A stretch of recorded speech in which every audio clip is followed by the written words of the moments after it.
Bonjour et bienvenue sur Allo Finance pour faire un point sur les marchés actions américains. Lourde séance de correction la veille à Wall Street qui a terminé en très nette baisse. L'aversion des investisseurs pour le risque est encore bien palpable puisqu'aucun compromis n'a été trouvé pour le relèvement du plafond de la dette américaine alors que la date butoir du 2 août approche à grands pas, date couperée à partir de laquelle l'oncle Sam tomberait en défaut de paiement. Les chiffres décevants des commandes de biens durables en juin et le dernier livre beige de la Fed pointe un ralentissement de l'activité dans un grand nombre de régions outre-Atlantique, ce qui n'a pas été de nature à rassurer les opérateurs.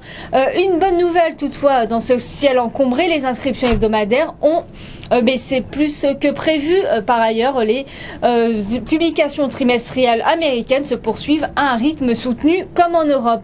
Dans les premiers échanges, les indices américain devrait ouvrir autour de l'équilibre. Le Dow Jones se grappillerait 0,10% à 12 256 points. Le S&P rendrait symboliquement 0,08% à 1297 points, tandis que le Nasdaq grappillerait 0,18% à l'ouverture.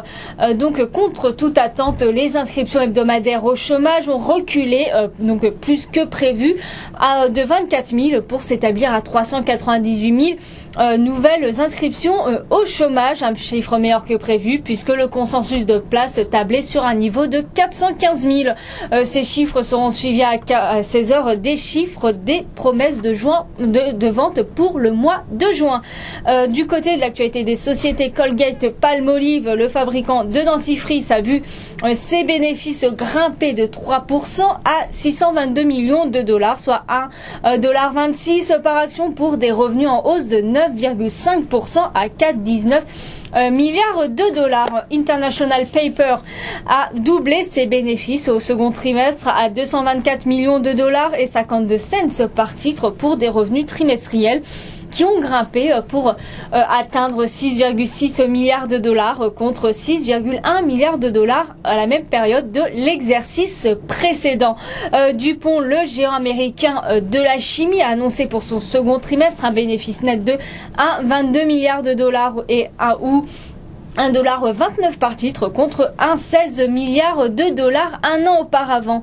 Le groupe a affiché un bénéfice ajusté de 1,37$ par titre contre 1,34$ de consensus. Par ailleurs, DuPont rehausse ses prévisions de chiffre d'affaires, de bénéfices par action pour l'ensemble de son année 2011 dans une fourchette allant de 3,90 à 4,05$ à comparer avec un consensus de 3,88$.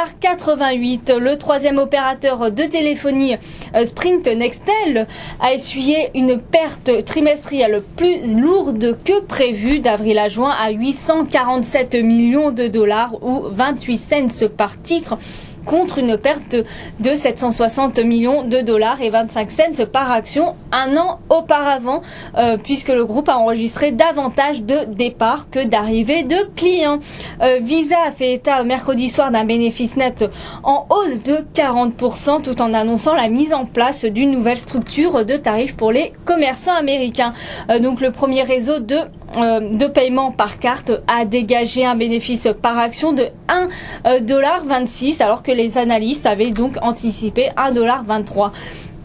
Aussi le Kellogg's qui a dégagé un bénéfice de 343 millions de dollars, soit 94 cents par titre pour des revenus en hausse de 11% à 3,39 milliards de dollars. Le groupe fait légèrement mieux que les attentes du marché. Les analystes anticipaient en moyenne un bénéfice net par action trimestriel logé à 94 cents pour des ventes de 3,3 milliards de dollars. Voilà ce qu'on peut dire sur le marché américain. À très bientôt sur Allo Finance.